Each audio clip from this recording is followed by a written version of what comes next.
While you've been distracted with everything going on in the country, high inflation, job turnover, Roe versus Wade, it came out last night that the CDC paid huge amounts of money to buy the cell phone data of tens of millions of Americans so that they could track their movements during COVID.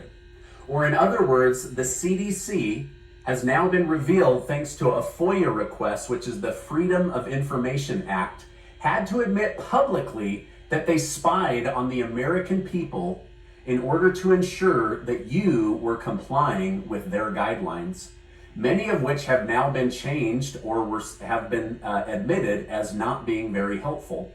So what was the CDC specifically trying to spy on by purchasing your cell phone data? Well, according to this information, they wanted to see if Americans were going to church.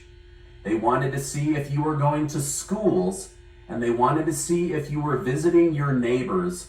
And then oddly enough, they specifically spied on people belonging to the Navajo Nation.